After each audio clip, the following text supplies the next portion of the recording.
Welcome, everyone, to Color Commentary. We are your pauper commentators, Michael Petchik and Adrian Guarzales. How's it going, Adrian? What's up? I decided to sound like a radio DJ. Did it work?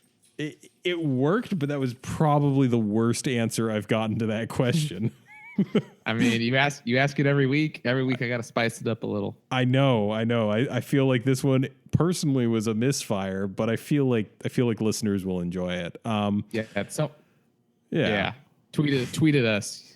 Tell me you liked it. Yeah, validate Adrian in his endeavors. All right, so as always, we are brought to you guys in part by Original Magic Art. They are a super cool company. We are affiliates with them, so this is technically kind of sponsored. They make all sorts of really neat tokens. They do the classic art series where they take classic pieces of art, put them on tokens. It's really cool. The people over there are super nice. They also do Magic playmats. Right now, they are currently in Las Vegas, shilling out tokens. They also helped out with the Original Magic Art show that's currently happening in Vegas. They've got a bunch of original art. By the time you hear this is all, of course, useless because GP Vegas will be sort of shuttering down. But super awesome people. Dang it. We're going to say it anyway.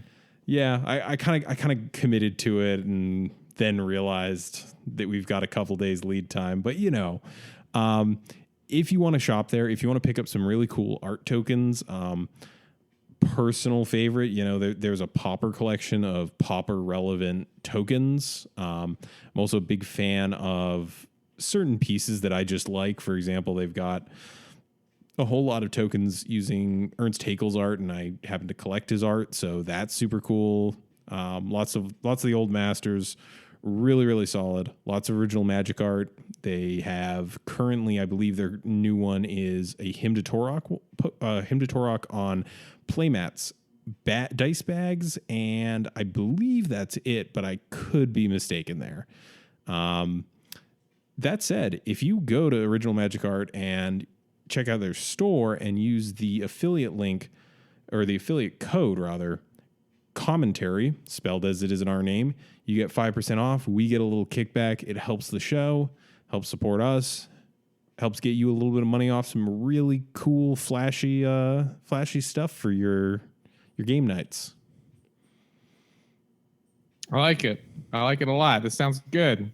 Yeah. So what do you have for us, Adrian?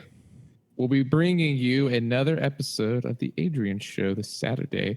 I plan on playing Affinity. By the time you listen to this, hopefully you've already watched that. If not, get over there and check it out.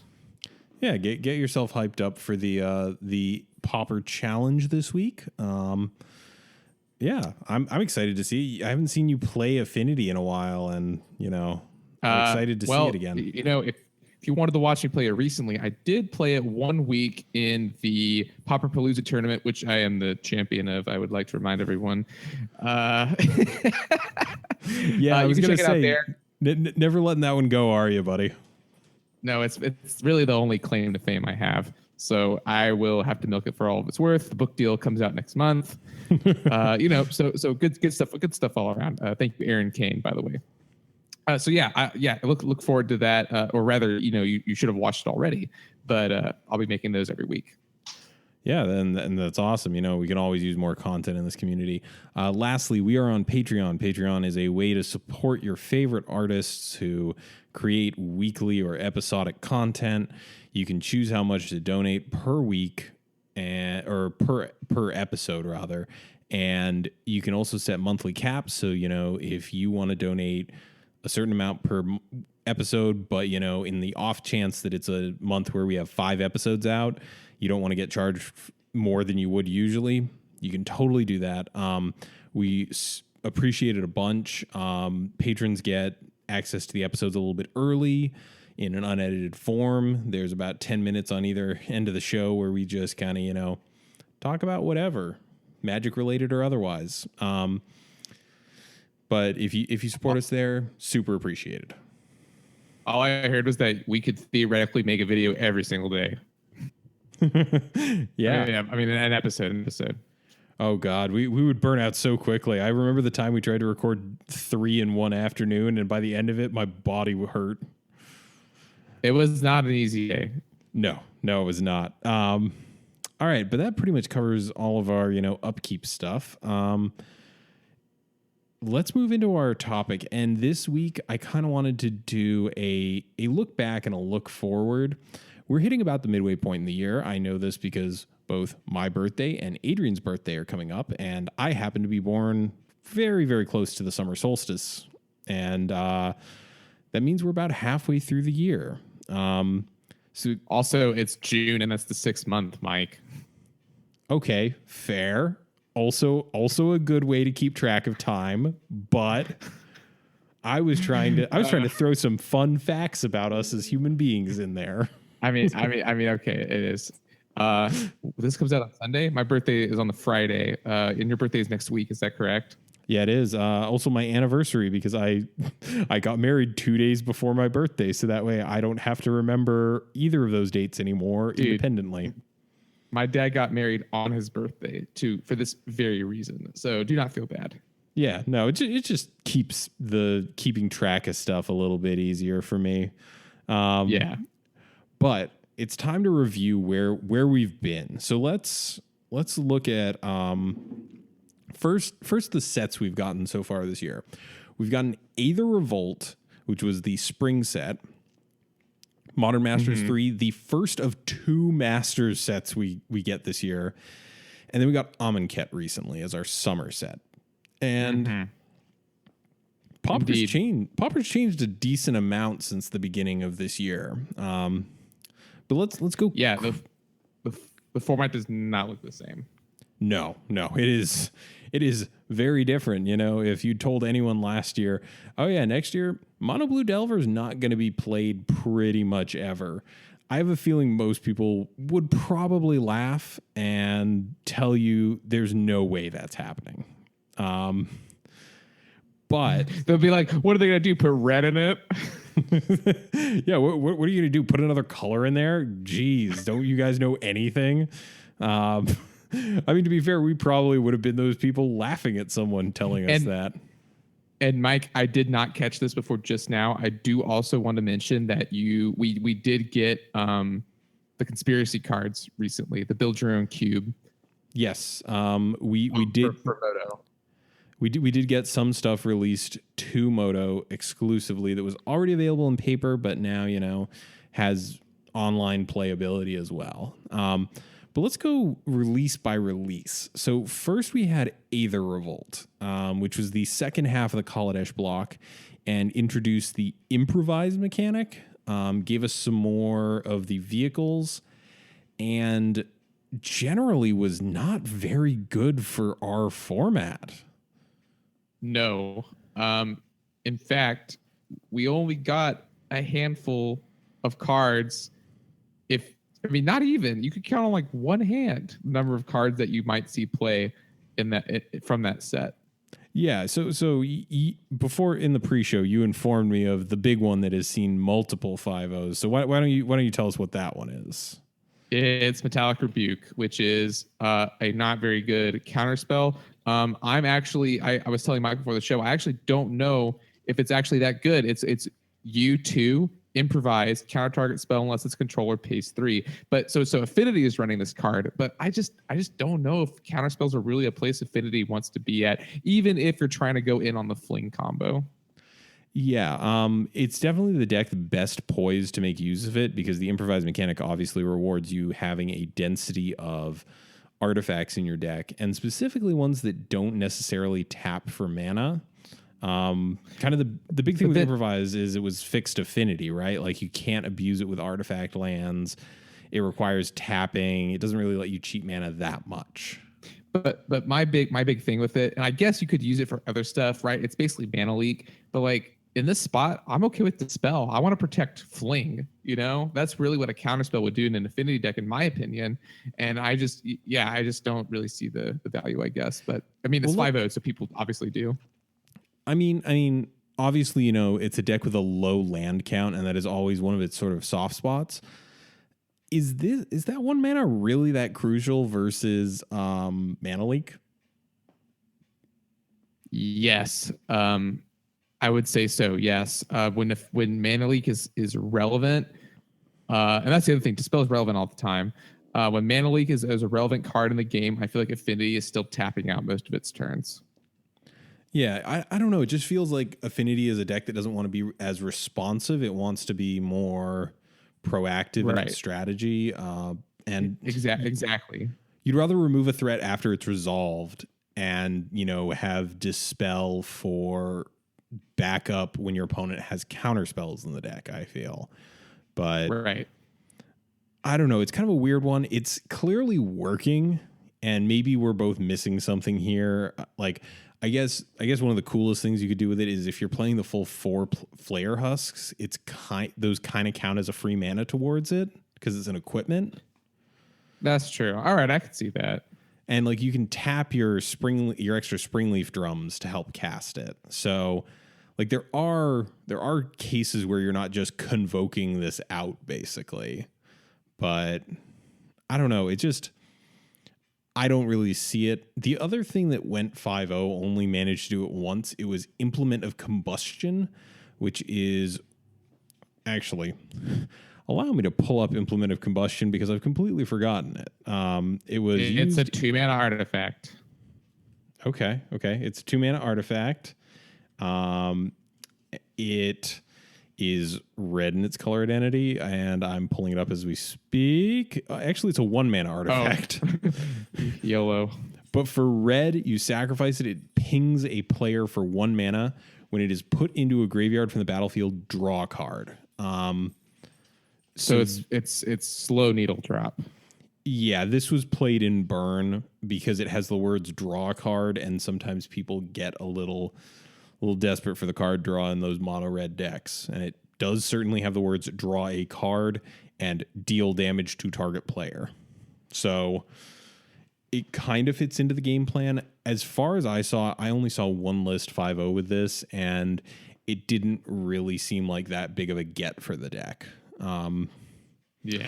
So yeah, Aether Revolt, kind of a flop. I drafted a lot of it, and it actually it was not one of those formats that stood up well to repeated experiences. It definitely declined pretty sharply after the first couple of times I drafted it. So kind of a miss for me. Any other thoughts on this? Nah, it's a miss. Okay. Next. That's fair. So next we got Modern Masters 3, which, oh my goodness, could not be further from this. We got 30 cards downshifted to common, and 5 of them have made their presence felt. And let's go through these one by one. First up, we've got Augur of Bolus, which is 1 and a blue for a 1/3. When it enters the battlefield, look at the top 3 cards of your deck. You may reveal an instant or sorcery from among them and put it in your hand. So it's basically a direct comparison to Seagate Oracle, right? Yeah. It's a good card. It's a good card. It doesn't get you the land. It digs a card deeper. And this has mainly just been seeing play in the blue-red Blitz decks as a way to dig into future gas to power your Kiln Fiend and Nivik Cyclops, while also representing a little bit of a road bump for the more aggressive decks in the format. Yeah, it's just solid. It was really neat to see this one downshifted to common. It's definitely one of the more high power cards, although it does really require you to run a lot of instants and sorceries to be an almost guaranteed hit. Right, but it's being played in blue red Delver, which has a lot of instants and sorceries, so it makes sense. That too. But yeah, not one of it's never going to be the defining card of a deck, but it plays a very good support role. It's, it's in the vein of, I'd say, as sacrilegious as some may find this, it's kind of in that Muldrifter camp of it's never the best card in your deck, but you never feel that terrible drawing it unless you're dead on board. Right. Next up, though, we have the big one, the lady who has singularly brought Pauper to its knees and bent it to the aggro player's will. Burning Tree Emissary, which is red, green for a 2/2. When it enters the battlefield, add a red and a green to your mana pool. And, oh man, this is a powerful card. Yep. It's really good. You could play a bunch of them and then play more threats. Yeah, I mean, what should we really say about it, you know? I mean, it's definitely one that we've talked about a lot and covered before, but I feel it bears repeating to say that the fact that this is rarely just a bear, it's usually, a bear with a kicker attached to it. You've got, even if you just go this into, like, I'm trying to think of what's the worst thing you could get out of this for either the red deck wins or Stompy. Like, I'm failing to come up with anything. Like, I think the worst case scenario is you just don't have something to cast off of it, and why were you casting it in the first place, and why did you keep this hand? It just presents, like, once it was spoiled, definitely within, like, our circles, we were talking about, like, trying to figure out what number of hands out of Stompy would just result in 4 or more power hitting the board turn 2. And it's a non-negligible number. Like, there are games where you will just have your opponent's turn 2 be 9 power dumped onto the board. And that's pretty close to impossible to deal with. Yeah, I mean, it's made Stompy a lot better, although, less so in the challenges than we thought it might be, but still, very strong deck. And this just, just so good.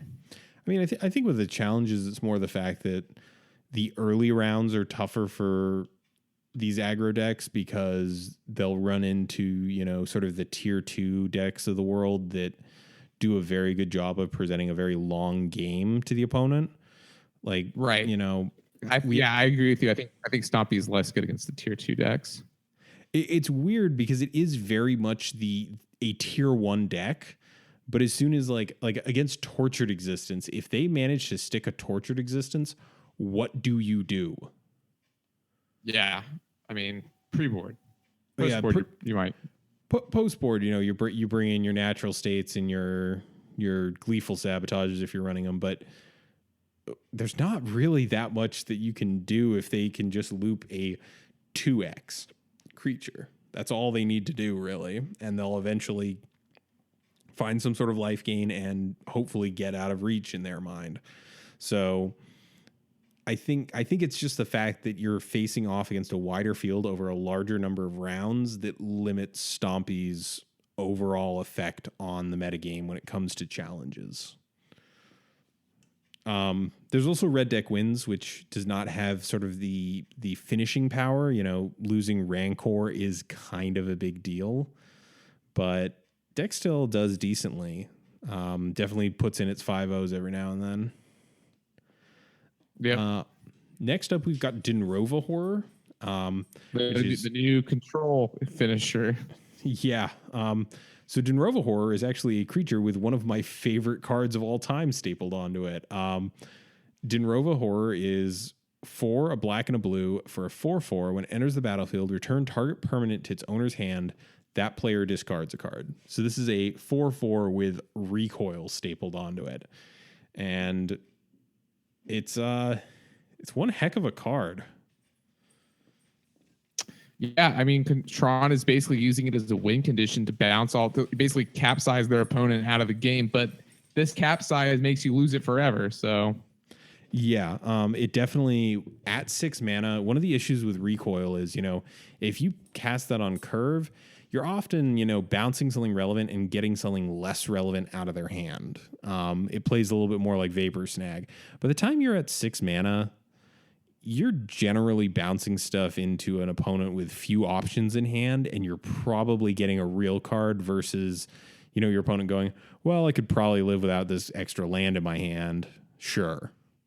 So I think in part, just by nature of having a higher mana cost, it works a little bit better than recoil. Also, the fact that you can flicker it. Right. Which, And then you flicker it and something else, and then you get so much ton of value. And yeah, it's good. yeah. I definitely, if we ever get to that point in the format where Ghostly Flicker and its, less talented sibling Displace need to be banned, which for clarity, just for folks at home, I do not think either of them need to be banned. I could see Dinrova Horror just kind of slotting into blue-black decks as a finisher that also happens to have recoil stapled onto it. Yeah. 4/4 is not a tiny body. Next up, we've got one that hasn't been putting up huge numbers, but has seen some play. Gift of Orzhova. Generic, and then white, black. Enchantment aura. Enchanted creature gets +1/+1, has lifelink and flying. And I think, yeah, I was gonna say our friend Alex Allman went 5-0 with that deck. He did, and he needs the ego boost every now and then. It's not like he just got mentioned on limited resources this morning or anything, but I know. I've just got to give him a hard time. I know he listens to the show, so shouts out to Alex Ullman. This is a really cool card. It has a great piece of art that people it's definitely a fan favorite, I would say. But Gift of Orzhova, I mean, it's good no matter what you stick it on, but would you care to tell the people at home, Adrian, what one of the best targets for this spell is? Certainly. It's Guardian of the Guild Pack, which is protection from mono-colored and is a 2/3 for 4. That's hard to get rid of in our format, so sticking lifelink on it's not that bad of an idea. Yeah, and it does actually put it out of range of everything besides artifact creatures, or artifact and colorless creatures, and terminate. Because it used to be that, Agony Warp was something frequently played in black-blue removal heavy decks as sort of a one of, and that would deal with this. But if you can give it +1 toughness, it kind of takes it out of range of that. And besides, those black-blue control decks aren't really putting up the numbers they once did. So I feel like Guardian is a little better position than it used to be. I know we covered it back when we used to routinely do the maybe board. Is Guardian good now? I don't really know. I don't think we've seen enough white weenie to really tell. I know that there is an uptick in it in the 5-0s, but it remains to be seen. I don't think it really fits in any other deck. I certainly don't like it in other white decks like Boros. But that's totally fair. I guess we'll see. All right, fair enough. Last up, we've got Thunderous Wrath, which has been seeing play in decks, whether correctly or not. Thunderous Wrath is 6 red for an instant that deals 5 damage to target creature or player, and it happens to make use of one of... Would you say it's fair to describe Miracle as one of the most tilting mechanics? I would say it's certainly very strong, right? Because we used to have a whole deck in Legacy based around it. I guess we kind of do. I think Thunderous Wrath is tilty because Burn doesn't really set up that turn. They just top deck it and then kill you. So I would say that that's where... yeah, it feels less bad if your opponent's like, oh, I'm going to do all these neat tricks to make sure it's on top of my library for next turn. Like if your opponent sets it up, it's kind of like, okay, well, you earned it. But like I definitely ran it in Red Deck Wins for a while just as a one of, because sometimes you draw into it and you dome your opponent for 5. And that's definitely not a good feeling for anyone involved, but it certainly works. Yeah. So then in between Modern Masters 3 and Amonkhet, how about you tell us what we got in the world of Magic Online? We got 4 cards out of Conspiracy. Right. Well, does Ash Barrens count as that? I know you say Conspiracy specifically, but Ash Barrens is one of those, right? I actually need to go check when Ash Barrens was added to the treasure chest because I don't remember that.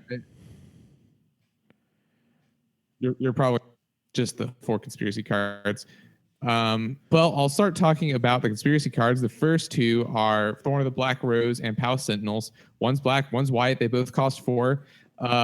They both make you the Monarch. The Thorn of the Black Rose is a 1/3 with Death Touch. So people initially thought that would be a little bit better, but it turns out Boros Monarch is the winning archetype for that style of card. And so Palace Sentinels, which is a 2/4, no Death Touch, is actually more expensive now. And you're gonna have to tell me the other two because I actually don't know. I suspect they are other Monarch cards. The other two do interact with Monarch, and they are Garrulous Sycophant and Throne Wardens. Garrulous Sycophant is... Actually, I need to look this one up as well. Don't worry about it. The worst part is I played a decent amount of Conspiracy 2, so I have no excuse for this. Garrulous Sycophant is a card out of Conspiracy Take the Throne. It is 2 and a black for a 1/4. At the beginning of your end step, if you're the Monarch, each opponent loses 1 life and you gain 1 life. Then the white one is Throne Warden. And Throne Warden is a creature for 1 and a white. It's a 2/2. At the beginning of your end step, if you are the Monarch, put a +1/+1 counter on Throne Warden. Both of these were fine in the Conspiracy 2 limited format, but pretty weak in pauper.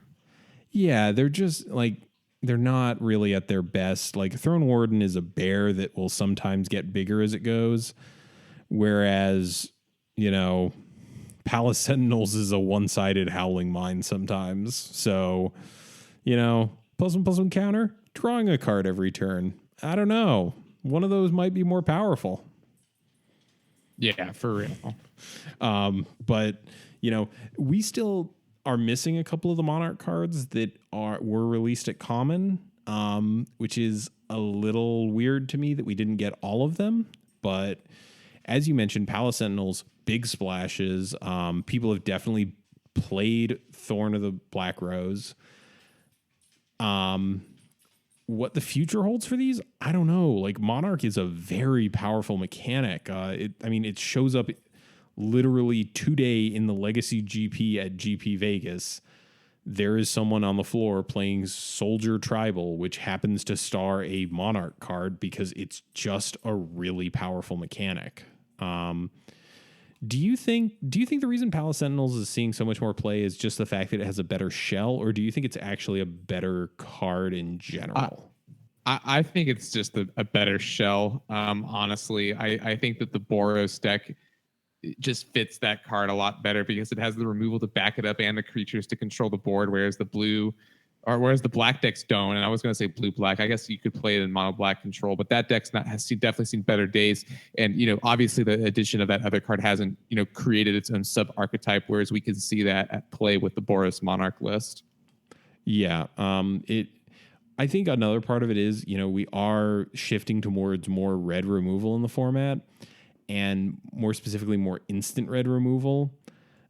Against a lightning bolt, one of these cards isn't surviving that, and the other one is. So that's actually fairly relevant in my mind, that one of these creatures is boltable and the other requires either a magma spray or a significantly built out Skred, as those are the two. Or no, not magma spray, excuse me.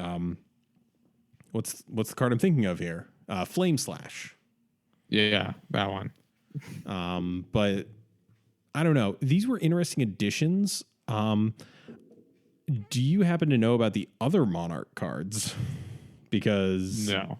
So we missed out on 3 Monarch cards, and there's only one of them that I think is actually good.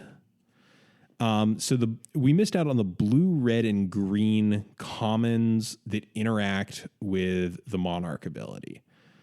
The blue one is Canal Courier, 5 and a blue for a 3/5. When it enters the battlefield, become the Monarch. Whenever Canal Courier and another creature attack different players, Canal Courier can't be blocked this combat. So it's basically just a 3/5 for 6 that makes you the Monarch. Not great. Crown Hunter Hireling is the red one, 4 and a red for a 4/4. When it enters the battlefield, you become the Monarch, and it can't attack unless defending player is the Monarch, which is, again, that's not great. It's not good. But the one I'm interested in actually is the green one. Entourage of Trest is 4 and a green for a 4/4. When it enters the battlefield, you become the monarch, and it has Entourage of Trest can block an additional creature each combat as long as you are the monarch. The only reason I'm interested in this is for Turbo Fog, a often maligned and frankly not dreadfully great archetype. I feel like this could be very good for that deck. Sure. Are you just having none of my nonsense tonight? You don't want to hear about any of these janky things? I mean, yeah, sure. We can talk about the janky things. It's just that I mean, I don't know, man. I think that's kind of a stretch. I mean, I guess drawing the card is good because it combos with Jace's Erasure combo in the loose sense of the term here. So it might not be so bad. I mean, you're already blowing through fogs to make sure you don't get hit. I mean, it does kind of that deck just feels so low to the ground. How much did you say this cost? 5. That just seems so high for that deck. I mean, I guess that's fair. I can definitely see that argument, and it does kind of put you in that precarious issue of the fact that Turbo Fog likes to be able to save its fogs until it actually really needs them. And Entourage of Trest kind of requires you to fog every turn unless your opponent has no creatures. I kind of like the fact that against decks without flyers, this can eat a couple of creatures potentially and act as a fog in and of itself, as well as speeding up your win condition in Jace's Erasure. But I can see where you're coming from. I can also see that you just hate whenever I'm trying to have fun. I'm the fun police, Mike. I'm stacks on 2. Yeah, you are. So we've covered Aether Revolt, kind of a dud. Modern Masters 3, big success. That brings us to our latest set, Amonkhet, which, as everyone who's been playing knows, it's Egyptian. Bolus is there.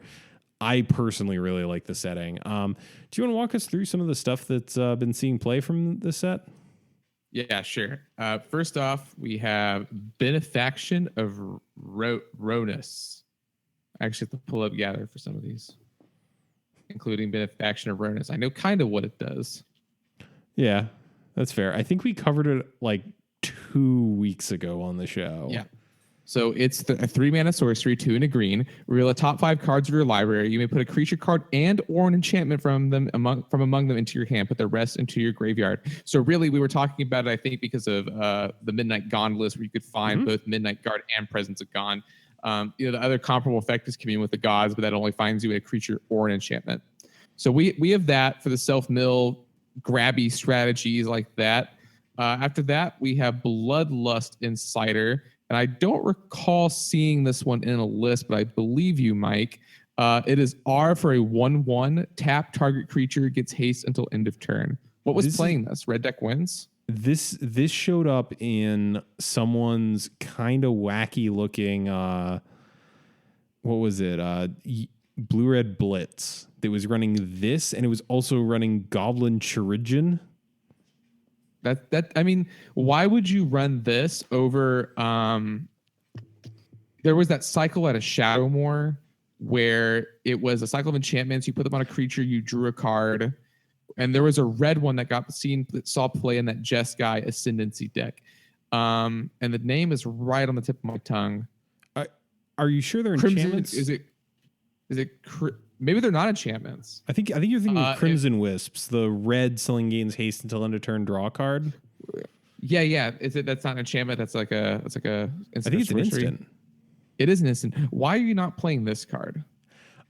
That's a completely fair statement. There's also Hammerhand and its functional reprint Cartouche of Zeal, which was also from Amonkhet, both of which are, sorcery speed, but they do grant haste. And they also have the upside of target creature can't block this turn. Right. And so Bloodlust Insider himself does not have haste. So you have to wait a whole turn to get haste. And it's like, if I want haste, I want it now. Well, I mean, I think the idea is that you cast this turn 1 or turn 2 if you don't have, like, turn 2 if you don't have the Kiln Fiend, turn 1 if you do, and this helps you go, all right, I'm just going to get this thing hasty and bash in. Well, Crimson Wisps just seems like it makes sense because it's also an instant which goes in that deck. Well, I mean, I could also make the argument for Reckless Charge, which is red sorcery target creature. It's +3/+0 and gains haste. And on top of that, card, though. It doesn't draw you a card, but it does have flashback, which is similar to drawing a card. But it doesn't draw you the card. That's what Pauper's all about. So for the record, I don't agree with Bloodlust Insider being a dreadfully playable card, but it has been played. Yeah. Okay, fair. I do like Reckless Charge. Yeah, Reckless Charge is sweet. I deeply love that card. Also, it's got sweet art on it. Yeah, it's like a genie coming out of a volcano. I don't really know. I think it's a dude just being propelled like a rocket. All right. I like that. He's recklessly charging. Exactly. Okay, I can get behind that. All right, what do we got next? Up next, we have Cartouche of Solidarity, the white Cartouche. And enchant creature you control. When Cartouche of Solidarity enters the battlefield, create a 1/1 white warrior creature token with vigilance. Enchanted creature gets +1/+1 in first strike. Now, this is seeing play in Boggles. Is that correct? Yes, it is. It serves as Edict Protection and first strikes. Really solid ability in a Voltron style strategy. So pretty good. It's pretty good. That's what you're saying. Yeah. The fact that the 1/1 comes with vigilance is actually really neat as well. Like, Wizards has definitely been pushing the power of cards that are combat oriented in the past few years. So I think people would have been happy with this if it created a 0/1 Spud that just ate up an Edict. But you know what? I think so also. And then we have its cousin, Cartouche of Strength, which is 2 and a G for enchant creature you control. And that's the key thing here is that you cannot enchant flag bearers with them. So you cannot, excuse me, sorry about that.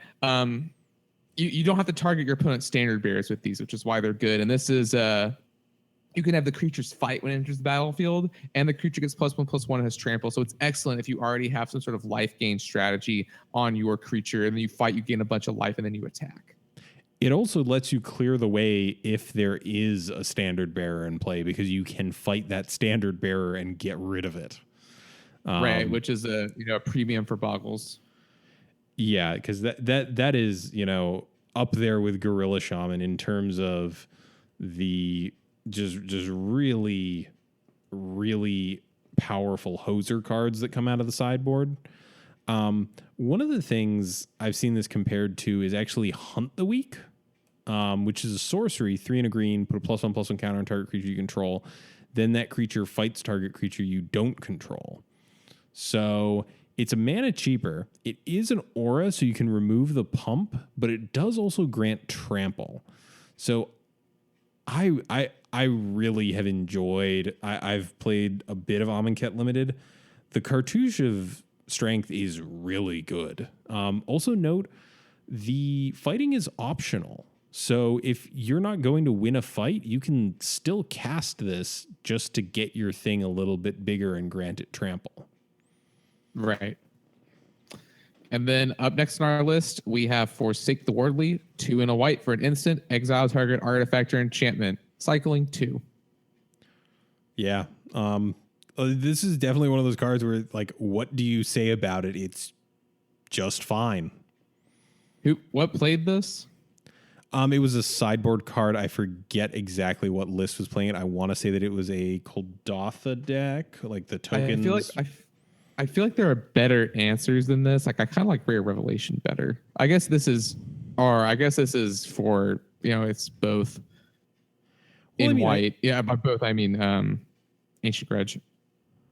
I mean, I think that more so than being an Ancient Grudge style effect, it has cycling, which you're right. That's not significant.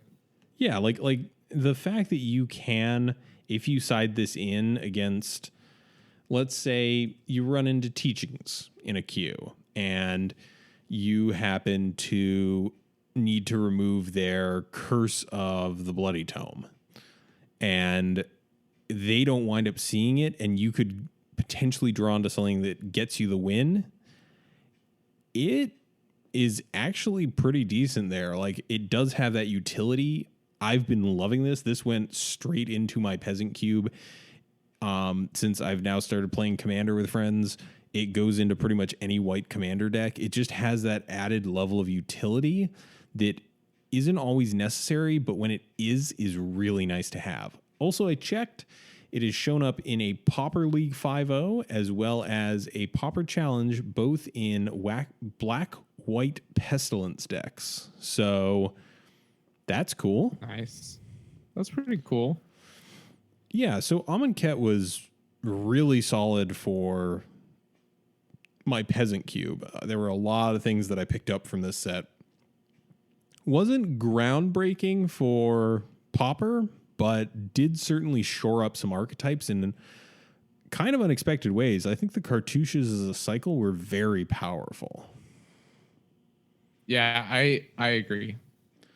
So that brings us up to today, and where are we going? Literally tomorrow and 2 days ago from when the public will hear this episode, tomorrow marks the beginning of Hour of Devastation spoilers. We already had a couple leaks. They're out there. People know about them. No commons got leaked.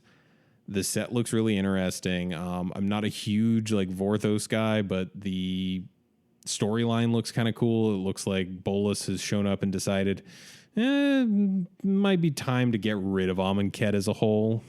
But yeah, he's a jerk. Yeah, he's doing his comedically overly villainous things that he always likes to do. He's a bit of a drama king, likes a little bit of the over the top villainy. But we know nothing about that except about the new set, except for one mechanic which we have a name for. I don't know if you saw this, but there was a leak of the game day cards. And one of them included an ability called Externalize. All we know is it has a mana cost next to it, and that's it. So there was another ability, right? There was. Oh man, I've got to pull this up now because I forget what it is, but it's a Punisher mechanic that I think is actually well done. Oh, it actually looks like we got a legitimate spoiler. Huh. Interesting. I'll talk about that in a second, but they spoiled a rare with the ability Afflict 4, the numeral 4. So Afflict 4, whenever this creature becomes blocked, defending player loses 4 life. And then it also has a clause where when it deals damage to a player, you may cast an instant sorcery from your hand without paying its mana cost. So it kind of, it's going to, I'm willing to bet at common, if we see one of these, it's going to be, a 1-power creature that has something like Afflict 1 on it, and whenever it deals damage to a player, draw a card. That'd be something good. Something like that, where it disincentivizes blocking, but it disincentivizes blocking because you're still going to get hit for damage, but at the same time, there's a con to letting it through, which I really like. The card we just got revealed is a strictly better version of Gainsay. It's 1 and a blue instant counter target blue spell. If it was a planeswalker, scry 2. A Jace planeswalker. Oh, if it was a Jace planeswalker, okay. This has to be from one of the intro decks. I don't know. It has the Hour of Devastation symbol on it. Yeah, the Planeswalker deck cards still get the set symbol that they're released alongside. I don't know. Okay. It's a weird situation. I don't know. Yeah, I don't know. It shows Jace getting defeated. Oh wow! And there's actually there's a second Nicol Bolas because the one in the set got spoiled already, or I guess that's one that's fair to talk about because that was Wizards accidentally leaving a video with him in it up. So You could counter the Nicol Bolas Planeswalker with this card too. He's a blue spell. He is. You could counter a counter spell with it. It doesn't matter much because it's an uncommon anyway, but interesting that there is literally a spoiler I hadn't seen up until now. But again, we haven't seen any uncommons from or anything below uncommon from it. But the set looks interesting. I really hope that if Afflict gets down to the lower rarities, that we get something cool out of it. But, not every ability is made for every rarity. So we will see. After Hour of Devastation, do you want to talk about the next block, or actually the last block after this, because we don't have blocks anymore? Yeah, it's been a heck of an announcement week. The most exciting thing for me, big pirate guy here. Big pirate guy. Ixalan, pirates, dinosaurs. If I wasn't going to be a pirate when I grew up, I was sure as heck going to be a paleontologist. So super stoked about pirate dinosaurs and dinosaur pirates, or any combination thereof. Although I will say, I know that these sets take a while to make, but this set is very shades of Ungoro for me. And I know we said we wouldn't talk about the dirty H word game on the show, but come on. They have a standard right now dominated by pirate decks, and they just released like a dinosaur set. There's some. Did they really? There's some connections. God, yes. That's unfortunate because like design and development has said it's like 2 years out, and I highly doubt that if they'd known Hearthstone was planning to do that they would have released something similar in a similar time frame. Now look, the pirates and the dinosaurs are two separate sets in this case. It's just that they're both going to be in the same standard together. They both are in the same standard together right now, I should say. Okay. But still, that's kind of an unlucky break for them. And also I remember when Kaladesh came out, I saw people posting about like how because it was just like goblins and it was just Mean Streets of Gadgetzan. Yeah, they've just had kind of this like unlucky rash of releasing products similar to one of their direct competitors, and a couple of months later.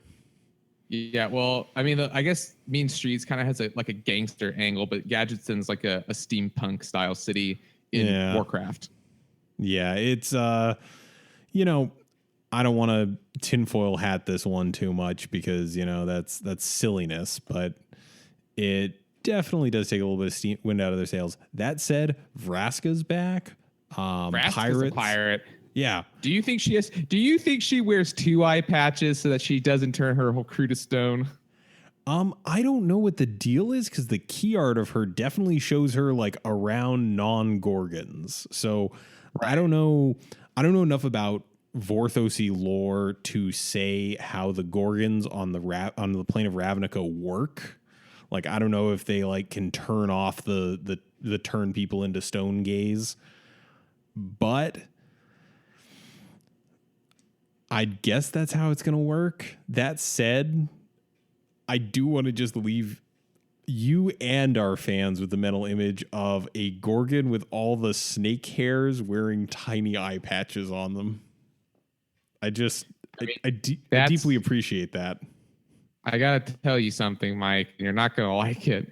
In Hearthstone, there is a pirate who's a beholder named Patches, and he has tons of eye patches.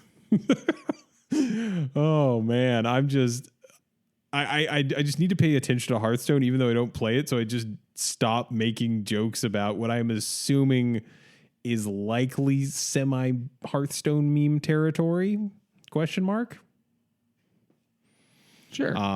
But I'm really excited for this. You're really excited for this. The setting looks cool.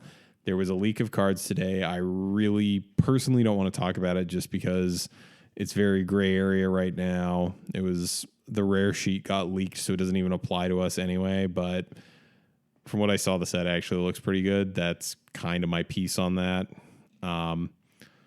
Then later this year, we've got Iconic Masters, which we know nothing about and will know nothing about until people have actually drafted it, which is weird and I think a bad marketing decision, but okay. Any thoughts on that one? Nah. Who am I to judge Wizards? I mean, so the only thing they've told us really is like it's going to involve iconic creature species. And okay, so maybe we get an angel downshifted, question mark. Maybe we get some cool. I really hope they don't downshift anything for elves. As It someone could be really cool. elves, Could be really bad. yeah, it could be very bad for the format. I don't think they're going to downshift something like Wirewood Herald or Wirewood Symbiote, but I don't want to jinx it by saying too much just because that deck is already quite good in Pauper when it connects. So as someone who has hated elves since like Legions, I really hope that there aren't too many elves. My one hope, and I'm just going to put this out there, I don't want to be judged for it. Maybe a Sarah Angel downshift? Question mark. I mean, that'd be strong, definitely. Yeah, I mean, I don't think like the power level of common creatures is quite that far behind something like a Sarah Angel anymore. It would certainly be good, but getting to 5 mana is no small feat, right? Well, can you imagine that like in the draft set though? That seems like a hard sell. That's fair. I mean, well, what was the angel we got in Amonkhet? Because we got a common angel there that was not Sarah Angel good, but definitely not like leagues behind it. Hold on. I can't remember the name of it because I've definitely not put in my time drafting this set. I'm thinking of Winged Shepherd, which is 6 mana for a 3/3 flying vigilance. So, and it does have cycling, to be fair. So I'd say worse than Sarah Angel in some respects, but still not a super huge disparity. Plus, it's a Masters set.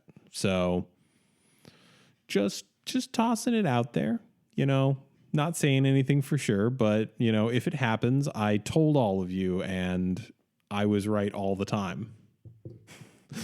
All right. Do we want to talk about the silly set? Yeah, there's gonna be another unset. That's gonna be cool. We won't get any cards, obviously, but there's hope for dope basics. Mike's not a fan, but yeah, dope basics. I have said, and I will go on record, since this is a public thing, I will buy a box of this if they got Rebecca Gay or Therese Nielsen or RK Post to do a full art land. Just RK Post pretty good. Like those are my top 3 greatest of all time artists. If one of them does a full art cycle, I may buy a box. I will fully admit that because, I absolutely love all their art. That's the only thing that can get me to move on this because I don't find the unsets funny. I don't know. Like maybe I'm an old curmudgeon, but like they just don't do anything for me. I'm going to buy you a copy of Old Fogey. I actually have one. Good. I appreciate it. I also appreciate the fact that I know how it works and it's a mess of a card. Specifically because of phasing, but that is getting away from the point.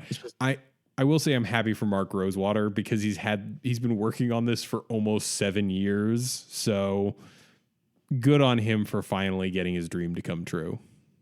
Yeah, you give Mark Rosewater the credit he deserves. I don't know if you saw this. Did you see that he confirmed that the unset is where the Vanilla Mythic is going to be? That he's been talking about for years? No, but that's hilarious. What is it? Like a 2020 for 2 or something? Well, here's the thing. You might think it's a 2020 for 2, but as someone pointed out in a thread on Reddit, the easy money, it's going to be an ice cream elemental because it will be a vanilla creature. All right, Mike. All right. We get it. I mean, that's pretty funny. Yeah. I don't know. I am willing to give it a chance. I am not a big fan of these sort of joke products, but that's me being an old curmudgeon. Next year, we have 2 things coming out. Next year is the 25th anniversary of Magic the Gathering, which means it is frankly older than any card game at this point. I think the only competitor which has since folded was Legend of the Five Rings, and that IP got sold off. The card game's defunct. We get 20. What is it? Is it 25th Masters? Is that what they're calling it? I think so. Which is, it's supposed to be like a celebration of Magic throughout the ages. I would deeply love if they bring back the old card border for it, just for one set, for old time's sake. Give everything its card border from when it was new. I do like the old card frames. Yeah. I think that would be a nice touch, especially for like a 25th anniversary product. You know, we got the old border in Time Spiral because it was appropriate there. I feel like this is an appropriate place to put this as well. Yeah. Again, we know nothing about it. It's good for us. We get downshifts, all that good stuff. But, I mean, that's pretty much it. And then we return to Dominaria. Didn't that plane get an ice age? It did, among other things. It also had an apocalypse, so... Could be Mad Max the Gathering. There we go. I got there. I don't know what it looks like after Time Spiral. I don't know if we've canonically seen what happened after all that. Although Liliana grew up there, so it can't be half bad, right? Sure. All right. But that catches us up for like the next year or so, and I'm positive on it. It all looks beneficial to Magic as a whole. Do you have any other comments about the next year's worth of products or so? I'm excited. I like new cards. I like downshifts. I like plenty of opportunities for downshifts. So it's going to be a good year. All right. Do you want to take us out? You got an end segment for us? Do we want to do the random card guessing game that people haven't objected to? And I've already got the first one.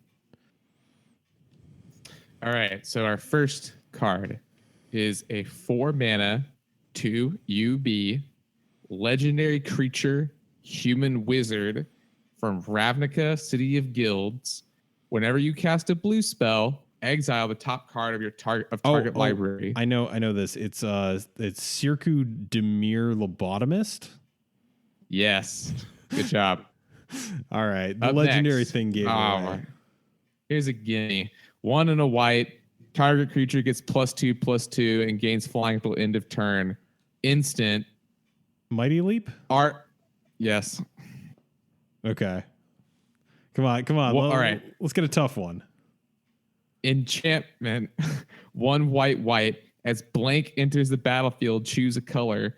White. The next time a source of your choice of the chosen color would do damage to you this turn, prevent that damage. That would be Story Circle. Did you get the 9th edition art or the goofy Mercadian Masks one? I got 9th. Oh, okay. That one's pretty good. 9th. All right, next. Oh, that one's too easy. Cop white, you get that. All right, here we go. White, black. So converted mana cost is 2. It's 2 hybrid mana symbols, white, black.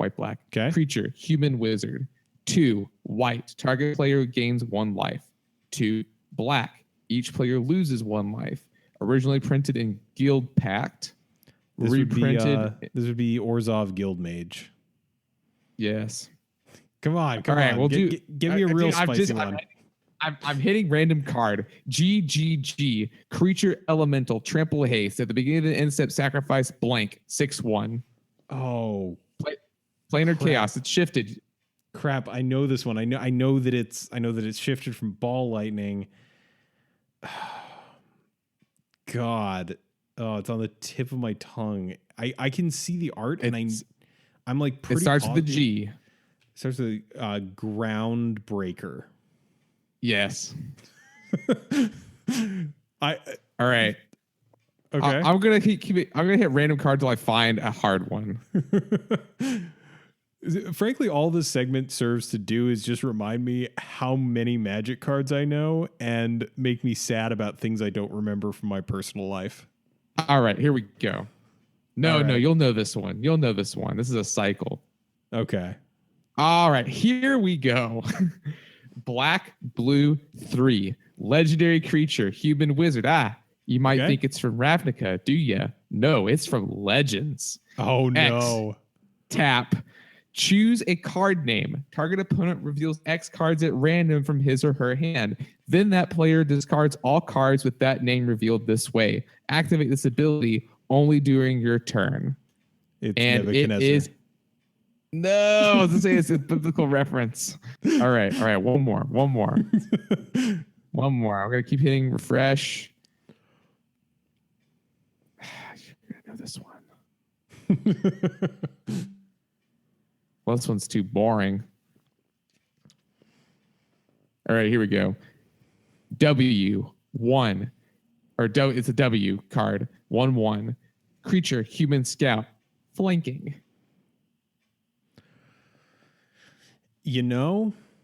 It's from Mirage. Does this have artwork by one of the folios? No. Okay. In that case, I It's don't know this, but I believe that it has the word infantry in its name. No, it is Matinda Herder. Mike, how could you not get Matinda Herder? It's a staple.